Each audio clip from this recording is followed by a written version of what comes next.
me, so there's one person on. It's probably Dan and Michelle. Hi, Dan and Michelle. That's you. If it's you guys. Well, normally they say hi, so I don't think it's them. But anyway. Hello, everyone. Hello, Thanks everyone. for joining us. Thank you for joining us. So today we're doing our live stream from one of our favorite hangouts here in Pogredec. This is Sherlock, Irish pub. This is our first time trying it from a location like this. Hopefully, I think we lost our one person. Hopefully the sound comes through okay. We'll see when Dan and Michelle pop on, or if anyone else pops on, they can confirm that they can hear us okay. Can you hear us okay? Yeah, if anybody's on, Michelle! Let us know if the audio is coming through okay. And yeah, so this is our first time doing this from out and about. Next time I'll bring more lighting and a different tripod so we're not underlit. But, I'm surprised that didn't light us up more. So well, Michelle is with us and Amers is with us. Thank you all for being here. Is the sound okay? And also, can you hear the background music? I was hoping that our microphones was gonna drown that out. So if you could let us know, that would just be good to know. Nothing we can really do about it now, but. So yeah, anyway, we're here at Sherlock. So this is one of our favorite hangouts here in Pogredec. We're gonna do our live streams from here tonight. So for my live stream, we're gonna talk a little bit about just our week, the recent week here, not just in Pogredec, but in Albania in general. It's been kind of an interesting week.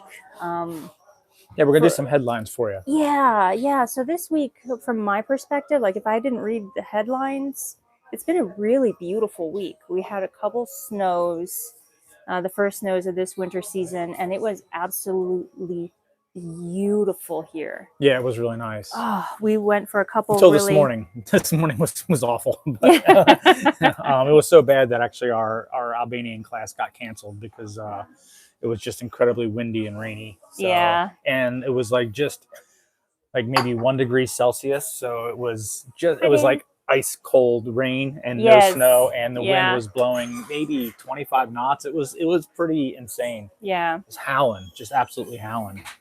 Yeah, but it was really, really scenic. I mean, the last couple days, yeah, like a couple when we were days walking previous around to in the that, snow, I've been really nice. Yeah, we got a couple. I have a couple videos posted of the walks that I took with Jesse and the snow on the mountains, and it was just so lovely. See you later. Yeah.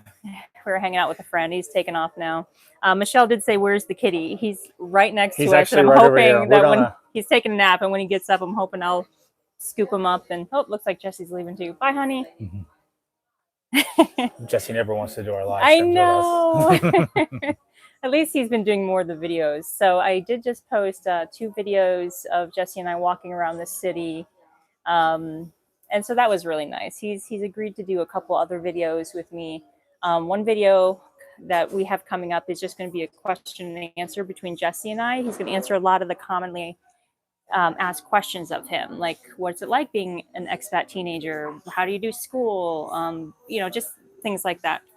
I wanted to do that with him in a live stream, but he wasn't willing to do that. He's just a little too shy for the live streams, which I understand. And then the other video he and I are going to make is going to be just day in the life of an expat teenager. And he's going to show his whole life and what that's like. So that should be a lot of fun. Especially if you're considering moving here and you have a teenager, that could be a little insight for how your child may adjust and so forth. Yeah, for sure. But it's been beautiful. I posted a short on Facebook and on YouTube with so if you're interested in what it looked like this past week for our first snowfall of the year. Yes. It was really beautiful for a couple of days, and now all the snow's gone, and it just rained and was nasty today. But it was really just stunning for a couple of days. It really was. We had some beautiful clouds. We had some beautiful snow. It is so beautiful, and I'm sad that it's already kind of washed away. Makes me miss Maine.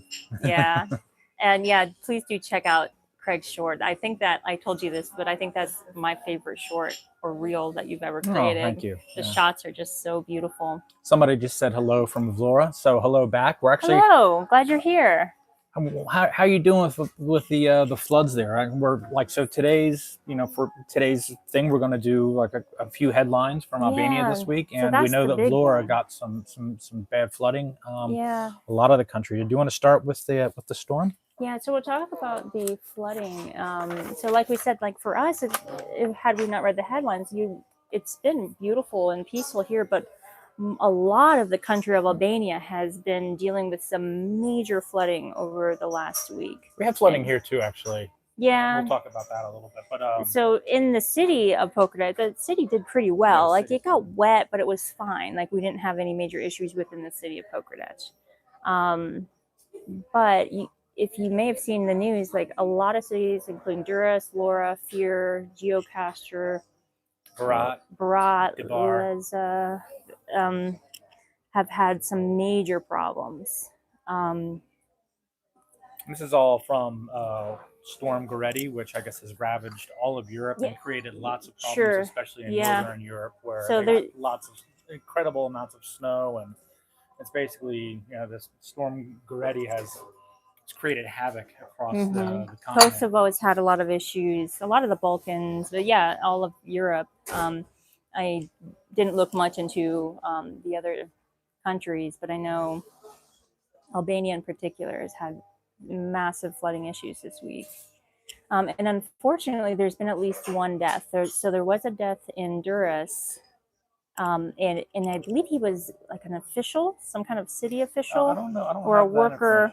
Definitely one death though. Yeah, that people are at least attributing to the storm. Yeah.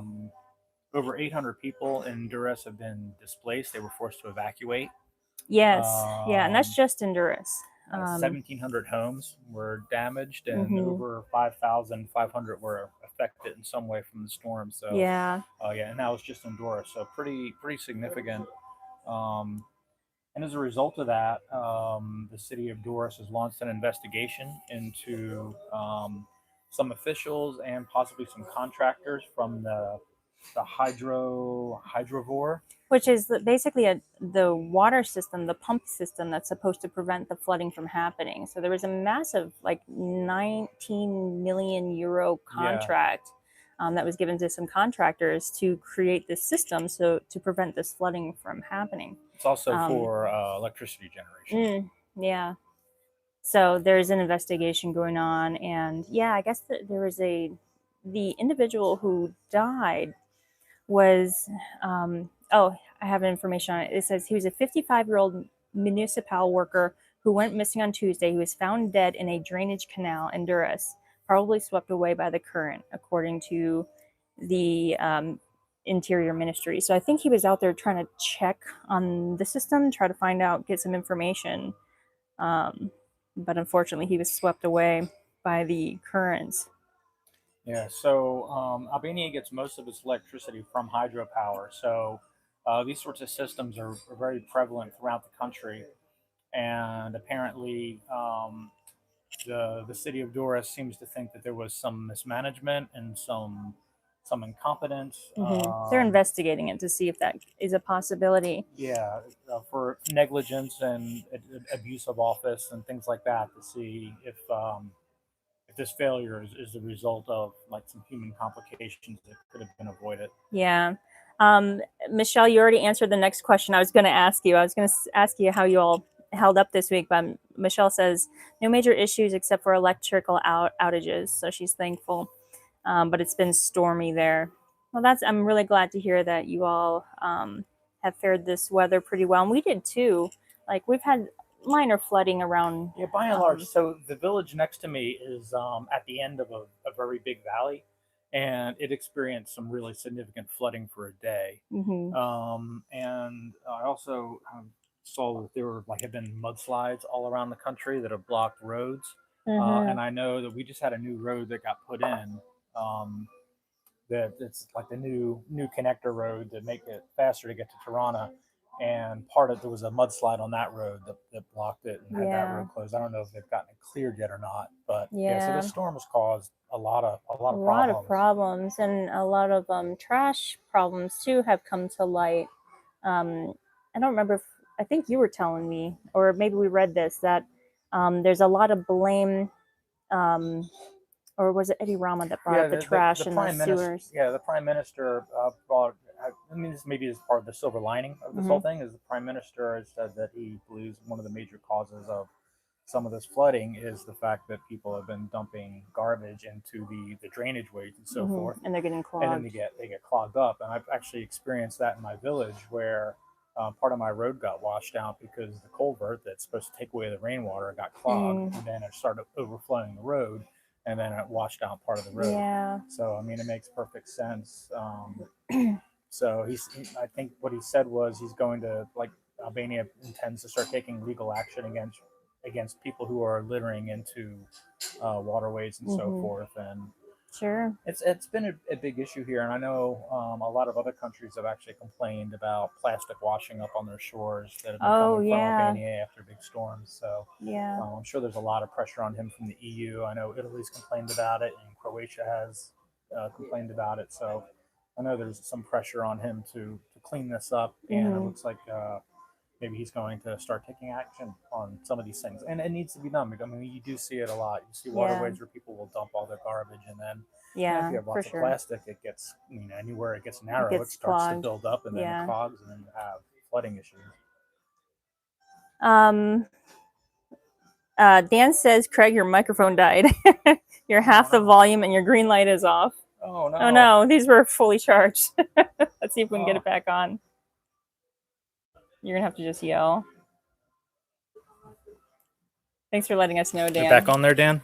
How's it going? Hope it stays on. Yeah. Well, thanks for letting us know. Appreciate that. They need additional trash pickup too, Michelle says. Yeah, I agree with that.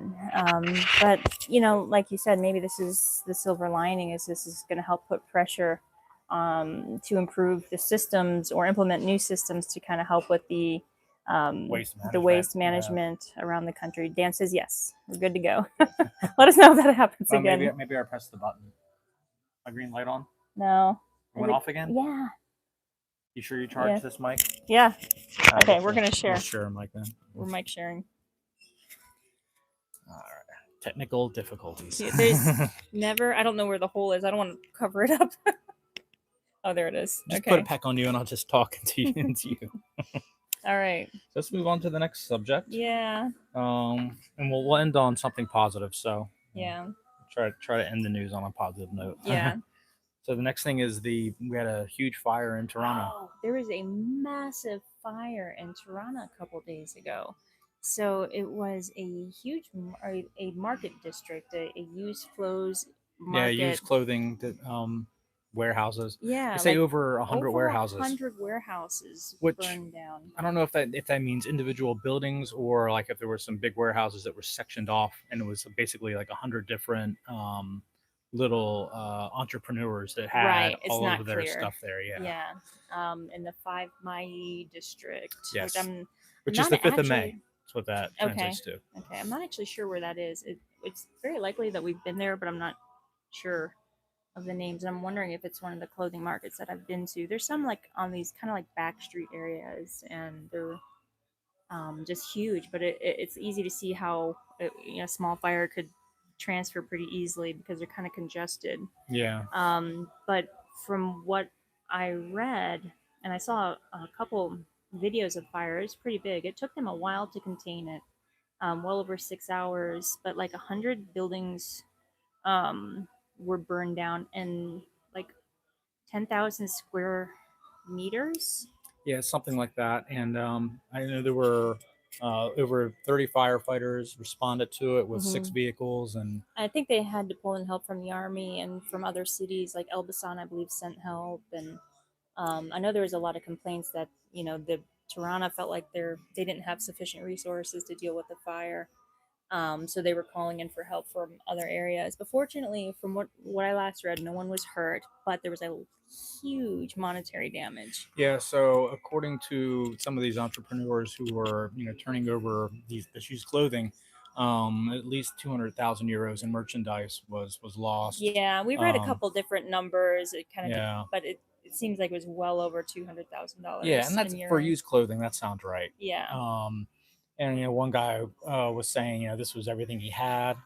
So you can imagine and the whole thing was uninsured because the Yeah. building was not to code, so Yeah. everything So was uninsured. nothing was insured. So these people lost everything. Yeah. If that was their business, they lost all their merchandise, and they lost where they stored their merchandise, obviously. And it appears to have been caused by an electrical fire. Yeah, so there is actually a little bit of footage that shows a fire starting with the electrical wiring associated with the solar panels on the building. So it does Yeah, appear to be an electrical fire. So yeah, that is such a huge shame. yeah, it's a real catastrophe for the people who are working there, and Hmm. obviously, no fire is good, especially when it's in the capital. So I'm sure it's an absolute mess. Yeah, And of course, you have politicians that are blaming individuals for it and saying, oh, they're just they burned it down so they could build more residential towers and this, that, and the other. sure. So There's a lot of the different finger pointing has already has already started with this, started. yeah. Yeah, But it looks like it was an electrical fire. And yeah. There is some evidence to support that. yeah, they have cameras were showing where the fire started, and the color of the fire when it first started indicates that it was electrical, Yeah, from what I read. So, yeah, which is not hard to believe considering, I mean, the building wasn't even insurable, so I can't imagine. And it was like storing used clothing, yeah. so it's not going to be like a high end building. So I'm sure there was some shortcomings when it came to the electrical system Sure. and Yeah, the sorts of things that happened, and a lot of people lost their livelihood. So yeah. it's a real shame. Yeah, it is. Yeah.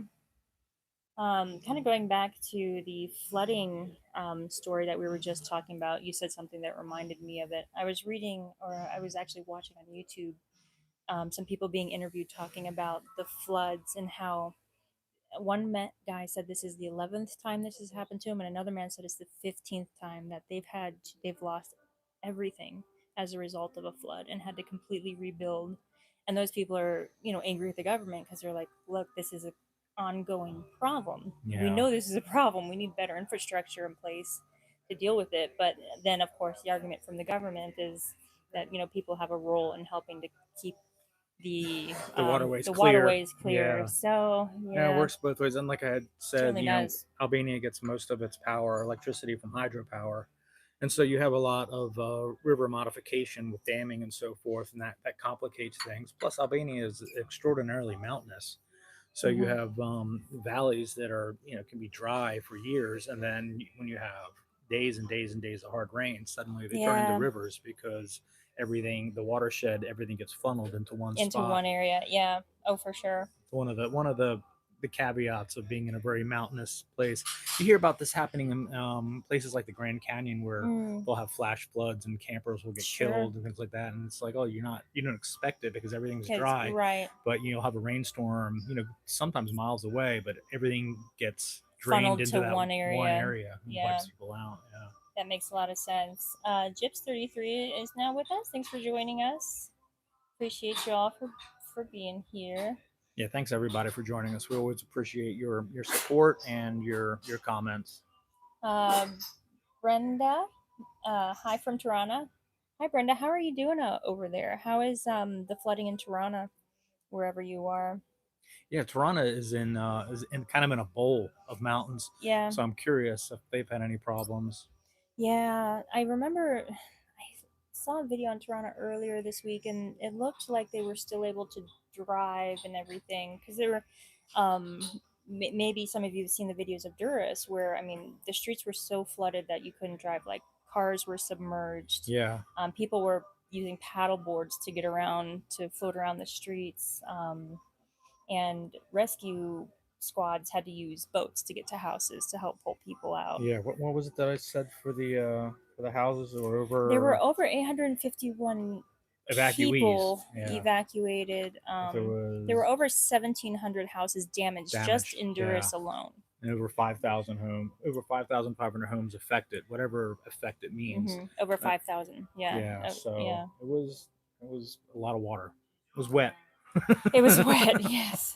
Dan says rain in the Sierras would cause flash flooding in Bakersfield on a sunny day. Whoa. Yeah, that's one of the That's scary things about scary. mountains. Like they'll funnel all the water to one Mm-hmm. spot, and if you're not aware of what's going on, it can catch you off guard. Yeah, that's why I was really surprised when you showed me that video of that village near you. Like, it was just a small little village, but massive flooding through the streets. And you explained, well, they're in the valley. They're at the runoff of the mountains. Andrea was worried that I might get wiped out with my house, but luckily I'm not in that watershed. But they are right at the base of a confluence of mountains, and there's a river that runs through there all the time. So it's a watershed area, period. And then when you have days and days of rain like that, like we had, it all just got centered into that one village. And the water was just rushing. I mean, Whitewater Rapids. You could have gone rafting. Oh, for sure. Through the village, and I walked over there afterwards, and it didn't look bad. I didn't see any like permanent signs of damage, but for a day it was pretty crazy. Yeah. So, I feel bad for people whose homes may have been flooded, and it's like everything is built here pretty much of stone and brick, so you can clean it up. But if you have furniture, electronics, anything like that, it's you can imagine a lot of things can get ruined. Clothes, once you have floodwaters, it's all the mud and everything else. Oh, for sure. Gyp says, we are in Volgaduras. It was bad here, but not as bad as downtown.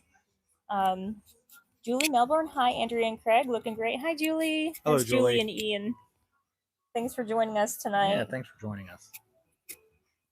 All right. So what's next on the headline list? So this is the last thing, and like I said, we're gonna end it on a positive note. And I'll get the kitten too. That'll be a positive note. So for those of you who hold that, I'm gonna go get the kitten. For those of you who follow my channel, you know that I do a lot of ancient history videos on my channel, and there is a post-Byzantine town near here called Voskopoia. Here's our kitten stealing the show. Not our kitten, it's Sherlock's kitten, technically. Kitten. But anyway, so there's this old stone village, and if you haven't seen it, please go to my channel and check out my mini documentary on Voskopoia. It's very good. It's very interesting. Apparently, it was one of the most important cities in the Balkans at one point, before they wiped it out, and now it's got about 500 residents. But it had more than 40,000 residents at one point. And anyway, so there's Voskopoia, and then there's another village next to it called Viskuk. And both of these villages were from that time period, and they were very important in the 16th and 17th century. The deal was that when the Ottomans took over the area, the villages were handed over peacefully. So the Ottomans gave them some clemency and allowed them to basically be autonomous. And so it's one of these small places, and there were a couple places like this around the Balkans. Like Castoria is another one, where the Turks basically were hands off, and they allowed the people to continue to govern themselves and continue their Byzantine traditions. So it's almost like the Byzantine Empire didn't die in some of these cities, even though at this point now they're paying taxes to the Ottomans, but they were left alone, and they were allowed to keep building their churches and keep their artistic traditions up. And so they became, these incredibly important cultural centers. In particular, Voskopoia, that had an academy that taught mathematics, philosophy, ancient Greek language, and all these traditional classical things. And then it also had the only printing press in the Balkans outside of Constantinople. So a very, very important place. Now, recently, there were at one time up to 48 churches, Byzantine churches, in these two villages. That's incredible. Yeah, and a lot of them have fallen into ruin, but the government has taken some of the ones that are still standing and in reasonably good condition, and they are trying to restore them so that for tourism and for cultural purposes. So the news is, hey buddy. You wanted to walk on my computer. I'm trying not to let him walk on. Hey, kitty cat. You're standing on my story, pal. So the government has recently finished restoring 4 of these churches. It took 2 years, and they've added lighting. They've fixed the frescoes in a couple of the churches and everything. The frescoes in these places are amazing. So interesting. Yeah, so that's a pretty exciting thing. So Albania taking its cultural history seriously, because during the communist era a lot of this stuff got neglected and even intentionally destroyed, because the Hoxha wanted to erase any kind of religiosity, even if it was like culturally significant. Like, I'm not a religious person, but I love old churches and mosques because they represent artifacts of the past. And he didn't have a lot of respect for those sorts of things. In particular, like, I did a video on the monastery in Vlora, where they intentionally desecrated it because they just didn't want to have anything to do with the religious past of the country, which was, assault on the country's cultural heritage. So now Albania is taking these things into light, and they're working on restoring some of these churches and making them nice again. If you look at my video in Voskopoja, you can even see like there's some construction going on some of the churches, and they've been working on it for 2 years, and they've put a lot of effort into it. And they've just finished, and there's some exterior lighting now and everything. So they didn't just restore them, but they even made them a little bit better. One of them, the place that we couldn't get into, that we were okay. Yeah. That's wonderful. Oh no! Well, no. I think I know which one you're talking about. We went into one of them that they were working on. There were actually workmen in there working on it while we were there. Not sure if we were allowed to be in there, but they let us. Yeah, it was fine, I think.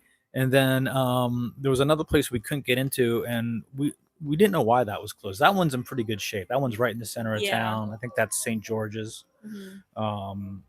But there was one kind of on the outskirts near the ruined church that we visited, and that one was under construction while we were there, and there was a lot of scaffolding. And if you look in my video, you'll see like construction signs and things like that. So so that's the good news we have. Those 4 churches being restored and bringing back some cultural heritage to the country and preserving it for the future. Again, these were really, really important towns in their day, and now they're pretty much wiped out population-wise. Yeah, and certainly lesser known. Voskopoja is, maybe well known around here, but to tourists and Americans and people who are looking at Albania, you hear a lot about the bigger cities, but you don't hear much about Voskopoja, I don't think. There's not as much media coverage, not as many people touring through that area, not as many videos. So I hope people do check out your video on that. It's really cool. And we did a live stream from there, and we had a lot of fun. We did. We had really good food there as well. Yeah, and I'm seeing a couple people posting reels right now of the snowfall that just happened in Voskopoja, and they're just gorgeous. It's just such a picturesque little town. It really felt like we were in a little fairy tale town. All the stone houses, and they must have some kind of zoning ordinance in place or something, because even the newer houses were kind of built with that similar style, like that stone look. And I just love Voskopoja. I think it's really, really beautiful. He's so distracting. Yeah. I don't know if you can see the kittens trying to play with us while we're talking. Yeah, so it's a really beautiful place, and it is definitely off the beach. Chewing up your notes, just so you know. Okay, let's take this away from him. Oh, he was playing with that. We need to get him some kind of a toy. Let's see if anyone's commented. Michelle says that kitten is living his best life. Yes, he is. We don't know if he has a name. We actually don't even know if it's a boy. Might be too soon to tell. Uh-oh, where's Rico? Rico's here. Gotta have Rico. All right. Amer says, so interesting. I love the history there. We are looking forward to seeing it all in person. Yeah, it really is absolutely fascinating. And check out Craig's channel, which is in the description of this video. He's got a lot of good mini documentaries on some of the historic areas around here. Trying to think and talk and wrestle with the kitten at the same time. Maybe we wait for the kitty cat at the end of our next. No, this is fun. Dan says we will have to see Voskopoja when we come to Pogredec. Yeah, I hope you do, Dan. It's a must-see. It's cool. It's certainly not a big, eventful city. It's a small place now. It was a big eventful city. It was one of the Yes. most important, big eventful places in the Balkans at one point, but now it's less than 500 residents, and Yeah. most of it's in ruins. Like Mm-hmm. one of the interesting things when you go there and you'll look and there'll be fields and you'll see piles of rocks. Yeah. And it's like, and I was explaining to you, those all were buildings at one point, and now they're in ruins. But there's Yeah. still a core part of Oh. the city is still there, and it's really an interesting place, and there's good couple of good restaurants. The kitty's attacking the computer. Nicole says, "What a warm and cozy looking place." Thanks for joining us, Nicole. Yeah, we're at Sherlock's Irish pub here in Pogredec. We really love the atmosphere here. It can get really busy, but fortunately, being a Sunday night, it's Yeah. not too bad. It's kind of quiet tonight. They said we could do our live stream from here. The owner's a really nice guy. But yeah, we really like hanging out here, and it comes with a kitten. Yeah, we've really gotten attached to this place because we've gotten attached to this kitten. So Yeah. it's become one of our major draws to come here. Yeah, and they take really good care of them. They there was a time when I wanted to bring the kitten home, but I'm glad that he lives here because he's well cared for, has lots of people to play with and cuddle him all day long, and they feed him, of course, and he's got a nice warm fireplace over there. So we'll come to see him. And to be fair, like every time we come here, he just like hangs out and sleeps. And now that we're doing the live stream, he's Now like he's attacking us playing. and I know. trying to making the live stream difficult. Yeah. He wants to be the star. He does want to be the star. Rah. Do we have any other questions or Let's see comments what we can Amber address? says, "I've watched a few of your videos, Craig. You do a great job." Oh, thank you very much. I really appreciate that. I'm trying to make a concerted effort to put out more. And if you go onto my channel after this live stream is done, I'm going to do my live stream at 6 o'clock European time or noon Eastern Standard Time. So in half an hour. So about a half an hour from now, and I'll talk about a little bit about my channel and where I want to go with it. I have some events I want to talk about that are coming up, and then we're going to talk about alcohol in Albania and like kind of its tradition and what alcohol is like here, and we're doing it from one of the bars we like. So we'll get a couple of drinks and we'll discuss that, and also a little bit about my history videos and channel going forward and some events surrounding some of my videos. So thanks a lot for watching. I really appreciate it. Yeah, so anyone who isn't subscribed to Craig's channel, again, it's in the description below. Craig Zievis. Hi, John. Thanks for joining us. John Vinsky from Westonville joining in. Appreciate you. Hi, John. Where's Westonville? Michelle says Valentino is jealous of the kitten. Valentino. Valentino is Michelle and Dan's little dog that we absolutely love. Yeah, and we're looking forward to puppy sitting in the near future. Well, not super near. I think you said June. But I'm very much looking forward to it. We're both looking forward to it. Yeah. We like Valentino. I mean, what's not to like? He's a cute Yeah. little dog, you know. He is cute. Or as you can tell, Andrea and I are both just crazy animal people. So yeah, we love our that's animals. A fact. But yeah, right. Going back to Voskopoja, it is not on the typical tourist, beaten path. It's I don't even remember how probably through my historical research is how I found out about it. But if you were to come here and even just go to Korcha, which is one of the bigger cities here in Southeast Albania, you probably still wouldn't even know about Voskopoja, even though it's in the mountains right by Korcha. I never would have known about it had you not told me about it. Yeah, but it is it's a fairy tale place, and like I said, it is up in the mountains. So I mean, imagine the snow up there right now is just amazing. It looks beautiful. The videos that I saw, it was it's just pastures with sheep and mountains and old monasteries and old Byzantine churches and all good this hiking too. Amazing place to go hiking. Yeah. Well, the trails are marked. I know that we saw a bunch of trail markers. We did a little bit of hiking while we were there. We hiked to a different village. I don't remember the name of it. I don't either. It was tiny and it was tucked in the mountains, but it was really cool because our trail basically ended more or less at a really cool old cemetery. Yeah. So with a Byzantine church. With a Byzantine church, and it was super interesting. I'm trying to remember how old some of the graves dated back. Some of them were newer, but it was really fascinating, and I really enjoyed that. Yeah, that was a really cool experience. And so if you're interested in history, if you just want a quiet getaway up in the mountains with beautiful scenery, or if you're like an avid outdoors person, hiker, it's great. Or if you're a foodie, because they have like great traditional Albanian food there. I think our favorite restaurants there. Yeah. Shout out to Taverna Voskapoja. Taverna Voskapoja. Yeah. I would drive to Voskapoja just to go back there. I would too. Eat. It was.